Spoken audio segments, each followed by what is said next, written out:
ನಮಸ್ಕಾರ ಆತ್ಮೀಯರೇ, media house ಕನ್ನಡಗೆ ಸ್ವಾಗತ.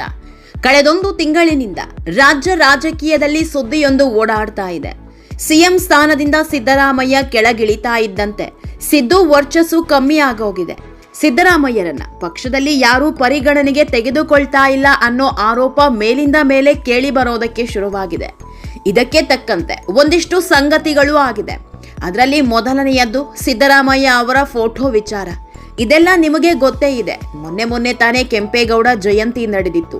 ಬಿಡಿಎ ವತಿಯಿಂದ ದೊಡ್ಡ ಮಟ್ಟದಲ್ಲಿ ಕೆಂಪೇಗೌಡ ಜಯಂತಿ ಆಚರಿಸಿದ್ರು. ಈ ವೇಳೆ ರಾಜ್ಯದ ಎಲ್ಲಾ ನಾಯಕರ ಕಟೌಟ್ ಹಾಗೂ ಫೋಟೋ ಹಾಕಲಾಗಿತ್ತು. ಆದರೆ ಸಿದ್ದರಾಮಯ್ಯ ಫೋಟೋ ಮಾತ್ರ ಇರಲಿಲ್ಲ. ಇಲ್ಲಿಂದಲೇ ನೋಡಿ ವಿವಾದ ಹುಟ್ಕೊಂಡಿದ್ದು. ಸಿದ್ದರಾಮಯ್ಯ ಸಿಎಂ ಸ್ಥಾನದಿಂದ ಕೆಳಗಿಳಿದು 1 ತಿಂಗಳಾಗಿಲ್ಲ. ಅಷ್ಟರಲ್ಲೇ ಸಿದ್ದರಾಮಯ್ಯ ಬೇಡ ಆದ್ರ ಅನ್ನೋ ಚರ್ಚೆ ಹುಟ್ಕೊಂಡಿತ್ತು. ಯಾಕಂದ್ರೆ ಈಗ ರಾಜ್ಯದಲ್ಲಿ ಕಾಂಗ್ರೆಸ್ ಸರ್ಕಾರ ಇದೆ ಅಂದ್ರೆ ಅದರಲ್ಲಿ ಸಿದ್ದರಾಮಯ್ಯ ಅವರದ್ದು ದೊಡ್ಡ ಪಾಲಿದೆ. ಅಲ್ಲದೆ ಸಿಎಂ ಸ್ಥಾನದಿಂದ ಕೆಳಗಿಳಿದು ಇನ್ನೂ 1 ತಿಂಗಳು ಆಗಿಲ್ಲ. ಅಷ್ಟರಲ್ಲೇ ಸಿದ್ದರಾಮಯ್ಯ ಫೋಟೋ ಹಾಕೋದನ್ನೇ ಮರೆತು ಬಿಟ್ರ ಅನ್ನೋದು ದೊಡ್ಡ ಮಟ್ಟದಲ್ಲಿ ಚರ್ಚೆಯಾಗಿತ್ತು. ಈ ಬಗ್ಗೆ ಸುದ್ದಿ ಆಗ್ತಾ ಇದ್ದಂತೆ ಕಾಂಗ್ರೆಸ್ನ ಬಹುತೇಕ ನಾಯಕರು ಸಮಜಾಯಿಷಿ ಕೊಡೋ ಕೆಲಸವನ್ನು ಮಾಡಿದ್ರು. ಆದರೆ ಸಿದ್ದರಾಮಯ್ಯ ಅವರನ್ನ ದೂರ ಮಾಡಿದ್ದಾರೆ ಅನ್ನೋ ಅಂತೆ ಕಂತೆಗಳು ಮಾತ್ರ ನಿಂತಿರಲಿಲ್ಲ. ಇನ್ನು ಎರಡನೇ ವಿಷಯ, ಈ ಎಲ್ಲ ಬೆಳವಣಿಗೆಗೆ ತಕ್ಕಂತೆ ಸಿದ್ದರಾಮಯ್ಯ ಮೌನಕ್ಕೆ ಜಾರಿದ್ದು. ಸಿದ್ದರಾಮಯ್ಯ ಸಿಎಂ ಸ್ಥಾನದಿಂದ ಕೆಳಗಿಳಿದಿದ್ದೇ ಕೊನೆ. ಆಮೇಲೆ ಒಂದೇ ಒಂದು ದಿನವೂ ಎಲ್ಲೂ ಮೀಡಿಯಾ ಮುಂದೆ ಬಂದಿಲ್ಲ. ಪಕ್ಷದ ವಿಷಯವಾಗಿ ಮಾತನಾಡಿಲ್ಲ. ಬಿಡದಿ ವಿಷಯವಾಗಿ ರಾಜ್ಯ ರಾಜಕೀಯದಲ್ಲಿ ದೊಡ್ಡ ಮಟ್ಟದಲ್ಲಿ ಜಟಾಪಟಿ ನಡೀತಾ ಇದೆ. ಇದರ ಬಗ್ಗೆ ಎಲ್ಲೂ ತುಟಿ ಬಿಚ್ಚಿರಲಿಲ್ಲ. ಸಿದ್ದರಾಮಯ್ಯ ಅವರ ರಾಜಕೀಯ ಯುಗಾಂತ್ಯನ ಅನ್ನೋ ಚರ್ಚೆ ಹುಟ್ಕೊಂಡ್ರೂ ಕೂಡ ಸಿದ್ದರಾಮಯ್ಯ ಮಾತ್ರ ಯಾವುದಕ್ಕೂ ರಿಯಾಕ್ಟ್ ಮಾಡಿರಲಿಲ್ಲ. ಮೊದಲ 15 ದಿನ ತಮ್ಮ ನಿವಾಸದಲ್ಲೇ ಇದ್ದವರು ಆಮೇಲೆ ಕೇರಳದ ರೆಸಾರ್ಟ್ಗೆ ಹೋಗಿದ್ರು. ಒಂದಷ್ಟು ದಿನ ವಿಶ್ರಾಂತಿ ಪಡೆಯೋದಿಕ್ಕೆ ಅಂತ ರೆಸಾರ್ಟ್ನಲ್ಲಿ ಬೀಡು ಬಿಟ್ಟಿದ್ರು. ಈ ವೇಳೆ ಸಿದ್ದರಾಮಯ್ಯ ಅವರಿಗೆ ಆಪ್ತರಾಗಿರೋ ಒಂದಿಷ್ಟು ಶಾಸಕರು ಕೂಡ ಸಿದ್ದು ಜೊತೆಗಿದ್ರು. ಇಲ್ಲಿಂದಲೇ ನೋಡಿ ಹೊಸ ರಾಜಕೀಯ ಬೆಳವಣಿಗೆ ಆಗೋದಕ್ಕೆ ಶುರುವಾಗಿದ್ದು. ಸಿದ್ದರಾಮಯ್ಯ ರಾಜಕೀಯ ಅಂತ್ಯ ಅಂದವರಿಗೆ ಈಗ ಹುಬ್ಬೇರಿಸಿ ನೋಡ್ತಾ ಇದ್ದಾರೆ. ಸಿದ್ದರಾಮಯ್ಯ 2.0 ಶುರುವಾಯ್ತಾ ಅಂತ ಬೆಪ್ಪಾಗಿ ಹೋಗಿದ್ದಾರೆ. ಯಾಕಂದ್ರೆ ಸಿದ್ದರಾಮಯ್ಯ ಪಕ್ಷದಿಂದ ದೂರ ಆಗ್ತಿದ್ದಾರೆ ಅನ್ನೋ ಸುದ್ದಿ ಹಬ್ಬಿದ ಬೆನ್ನಲ್ಲೇ ಸಂದೇಶವೊಂದನ್ನ ಕೊಟ್ಟಿದ್ದಾರೆ. ಪಕ್ಷದಲ್ಲಿ ನನ್ನ ಆಟ ಇನ್ನೂ ಮುಗಿದಿಲ್ಲ ಅನ್ನೋದನ್ನ ತೆರೆದಿಟ್ಟಿದ್ದಾರೆ. ಇದೆಲ್ಲದರ ಬಗ್ಗೆ ಇವತ್ತಿನ ವಿಡಿಯೋದಲ್ಲಿ ಹೇಳ್ತಾ ಹೋಗ್ತೀವಿ. ಅದಕ್ಕೂ ಮೊದಲು ನೀವಿನ್ನೂ ನಮ್ಮ ಚಾನೆಲ್ನ ಸಬ್ಸ್ಕ್ರೈಬ್ ಮಾಡಿಲ್ಲ ಅಂದರೆ ಮಿಸ್ ಮಾಡಬೇಡಿ, ಈಗಲೇ ಸಬ್ಸ್ಕ್ರೈಬ್ ಮಾಡಿ. ಈ ವಿಡಿಯೋನ ಕೊನೆವರೆಗೂ ನೋಡಿ, ನಿಮ್ಮ ಅನಿಸಿಕೆಗಳನ್ನು ಕಾಮೆಂಟ್ ಮಾಡಿ. ಆತ್ಮೀಯರೇ, ಸಿದ್ದರಾಮಯ್ಯ ಅಂದರೆ ಸದ್ಯದ ಮಟ್ಟಿಗೆ ರಾಜಕೀಯ ಮಾಸ್ಟರ್.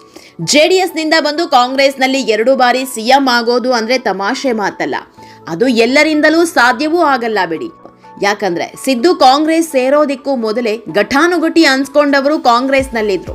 ಹೈಕಮಾಂಡ್ಗೆ ತೀರಾ ಹತ್ತಿರ ಆದವರು ಕೂಡ ಕಾಂಗ್ರೆಸ್ನಿಂದ ಗೆದ್ದಿದ್ರು.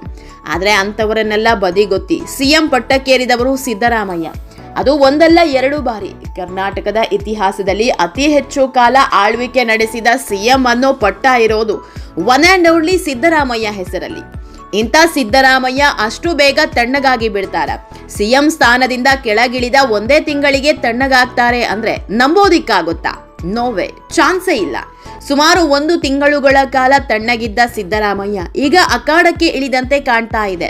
ತಮ್ಮವರ ಪರ ಹೊಸ ದಾಳ ಉರುಳಿಸೋದಕ್ಕೆ ಅಣಿಯಾಗಿ ನಿಂತಂತೆ ಕಾಣ್ತಾ ಇದೆ. ಹೀಗಾಗಿ ತಮ್ಮ ನಿವಾಸದಲ್ಲಿ ರಹಸ್ಯ ಸಭೆ ನಡೆಸಿರೋದು. ಸಿಎಂ DK ಶಿವಕುಮಾರ್ ಅವರ ಸಂಪುಟ ವಿಸ್ತರಣೆಗೆ ಇನ್ನೇನು ಎಲ್ಲ ರೆಡಿ ಆಗ್ತಾ ಇದೆ. ಇನ್ನೊಂದು ವಾರದೊಳಗೆ ಸಂಪುಟ ವಿಸ್ತರಣೆ ಆಗಲಿದೆ. 20 ಸ್ಥಾನದಲ್ಲಿ ಸುಮಾರು 18 ಸ್ಥಾನವನ್ನ ಈಗಲೇ ಭರ್ತಿ ಮಾಡಲಿದ್ದಾರೆ. ಹೀಗಾಗಿಯೇ ಸಿದ್ದರಾಮಯ್ಯ ಅಖಾಡಕ್ಕೆ ಇಳಿದಿದ್ದಾರೆ. ಆತ್ಮೀಯರೇ, DKಶಿ ತಮ್ಮದೇ ಆದ ಟೀಮ್ ಕಟ್ಕೋಬೇಕು ಅನ್ನೋ ಹಂಬಲದಲ್ಲಿದ್ದಾರೆ. ತಮ್ಮ ಜೊತೆಗೆ ನಿಂತವರ ಜೊತೆಗೆ ಒಂದಿಷ್ಟು ಹೊಸ ಮುಖಗಳನ್ನ ಕಟ್ಕೊಂಡು ಸಂಪುಟ ರಚನೆಗೆ DKಶಿ ಪ್ಲಾನ್ ಮಾಡಿದ್ದಾರೆ. ಈ ಬಾರಿ ಹೊಸಬರಿಗೆ ಅವಕಾಶ ನೀಡಬೇಕು ಅನ್ನೋದು ದೆಹಲಿ ನಾಯಕ ರಾಹುಲ್ ಗಾಂಧಿಯ ಸೂಚನೆಯೂ ಆಗಿದೆ. ಹೀಗಾಗಿ ಪಟ್ಟಿ ರೆಡಿ ಮಾಡ್ಕೊಂಡಿರೋ ಸಿಎಂ DKಶಿ ದೆಹಲಿಗೆ ಹಾರಿದ್ದಾರೆ. ತಾವು ರೆಡಿ ಮಾಡಿರೋ ಪಟ್ಟಿಗೆ ಅಂಕಿತ ಹಾಕಿಸಿಕೊಂಡು ತಮ್ಮದೇ ಟೀಮ್ ಮಾಡಿಕೊಳ್ಳೋ ಪ್ಲಾನ್ ಮಾಡಿದ್ದಾರೆ. ಆದ್ರೆ ಸಿದ್ದರಾಮಯ್ಯ ಸುಮ್ಮನಿರ್ಬೇಕಲ್ಲ. ಸಿಎಂ ಸ್ಥಾನದಿಂದ ಕೆಳಗಿಳಿದಿದ್ದಾರೆ ಅನ್ನೋ ಮಾತ್ರಕ್ಕೆ ಅವರ ವರ್ಚಸ್ಸು ಕಮ್ಮಿಯಾಗಿದೆ. ಹೈಕಮಾಂಡ್ ಮುಂದೆ ಹಾಕೋ ಪಟ್ಟುಗಳಿಗೆ ಬರ ಬಂದಿಲ್ಲ. ಹೀಗಾಗಿ ಈಗ ತಮ್ಮದೇ ಪ್ರತ್ಯೇಕ ಪಟ್ಟಿಯನ್ನು ಸಿದ್ಧಪಡಿಸಿದ್ದಾರೆ. ಇವತ್ತು ಸಿಎಂ DKಶಿ ದೆಹಲಿಗೆ ಹೋದ್ರೆ ಸಿದ್ದರಾಮಯ್ಯ ನಾಳೆ ದೆಹಲಿಗೆ ಹಾರಲಿದ್ದಾರೆ. ಹೀಗಾಗಿಯೇ ಒಂದು ಪ್ರತ್ಯೇಕ ಸಭೆಯನ್ನು ಮಾಡಿದ್ದಾರೆ. ಇದರಲ್ಲಿ ಸಿದ್ದು ಟೀಮ್ ಆಕ್ಟಿವ್ ಆಗಿರೋದು ಎದ್ದು ಕಾಣ್ತಾ ಇದೆ.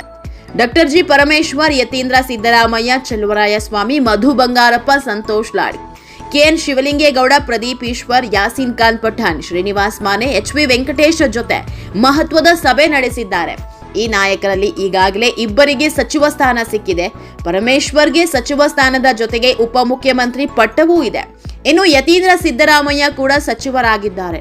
ಇನ್ನುಳಿದವರೆಲ್ಲ ಸಚಿವ ಸ್ಥಾನಕ್ಕೆ ಲಾಬಿ ಮಾಡ್ತಿರೋ ನಾಯಕರು. ಇದರಲ್ಲಿ ಮಧು ಬಂಗಾರಪ್ಪ, ಸಂತೋಷ್ ಲಾಡ್ ಹಾಗೂ ಚೆಲುವರಾಯಸ್ವಾಮಿ ಈ ಹಿಂದೆ ಸಚಿವರಾದವರು. ಹೀಗಾಗಿ ಈ ಬಾರಿಯೂ ತಮಗೆ ಸಚಿವ ಸ್ಥಾನ ನೀಡುವಂತೆ ಪಟ್ಟು ಹಿಡಿದಿದ್ದಾರೆ. ಇನ್ನುಳಿದಂತೆ ಕೆಎನ್ ಶಿವಲಿಂಗೇಗೌಡ, ಪ್ರದೀಪ್ ಈಶ್ವರ್, ಯಾಸೀರ್ ಖಾನ್ ಪಠಾಣ್, ಶ್ರೀನಿವಾಸ್ ಮಾನೆ ಹಾಗೂ ಎಚ್.ವಿ. ವೆಂಕಟೇಶ್ ಹೊಸದಾಗಿ ಸಂಪುಟ ಸೇರೋದಕ್ಕೆ ಪ್ರಯತ್ನ ಮಾಡ್ತಿದ್ದಾರೆ. ಹೈಕಮಾಂಡ್ ಮುಂದೆ ತಮ್ಮ ಹೆಸರು ಪ್ರಸ್ತಾಪ ಮಾಡುವಂತೆ ಸಿದ್ದು ಜೊತೆ ಲಾಬಿ ಮಾಡಿದ್ದಾರೆ. ಒಂದ್ ಕಡೆ ಡಿಕೆಶಿಯ ಸಚಿವರ ಪಟ್ಟಿ ರೆಡಿಯಾಗಿದ್ರೆ ಇನ್ನೊಂದ್ ಕಡೆ ಸಿದ್ದರಾಮಯ್ಯ ಪಟ್ಟಿ ಕೂಡ ರೆಡಿ ಇದೆ. ದಿಲ್ಲಿಯಲ್ಲಿ ಏನೇ ಆದ್ರೂ ಸಿದ್ದರಾಮಯ್ಯ ಮಾತಿಗೂ ಬೆಲೆ ಇದ್ದೇ ಇರುತ್ತೆ. ಸದ್ಯಕ್ಕೆ ಸಿಎಂ ಸ್ಥಾನದಿಂದ ಕೆಳಗಿಳಿದಿರಬಹುದು ಅಷ್ಟೇ. ಆದ್ರೆ ಸಿದ್ದರಾಮಯ್ಯ ಅವರನ್ನ ದೂರ ಮಾಡಿಕೊಂಡ್ರೆ ಪಕ್ಷಕ್ಕೆ ಎಷ್ಟು ದೊಡ್ಡ ಹೊಡೆತ ಅನ್ನೋದು ದಿಲ್ಲಿ ನಾಯಕರಿಗೂ ಗೊತ್ತಿದೆ. ಹೀಗಾಗಿ ಅಷ್ಟು ಸುಲಭವಾಗಿ ಸಿದ್ದರಾಮಯ್ಯ ಅವರನ್ನ ಕಡೆಗಣಿಸೋದು ಕಷ್ಟ. ಆತ್ಮೀಯರೇ, ಈ ವಿಡಿಯೋ ನಿಮಗೆ ಇಷ್ಟವಾದಲ್ಲಿ ಲೈಕ್ ಮಾಡಿ, ಶೇರ್ ಮಾಡಿ, ಕಾಮೆಂಟ್ ಮಾಡಿ. ಇನ್ನೂ ನಮ್ಮ ಚಾನೆಲ್ನ ಸಬ್ಸ್ಕ್ರೈಬ್ ಮಾಡಿಲ್ಲ ಅಂದರೆ ಮಿಸ್ ಮಾಡಬೇಡಿ, ಈಗಲೇ ಸಬ್ಸ್ಕ್ರೈಬ್ ಮಾಡಿ.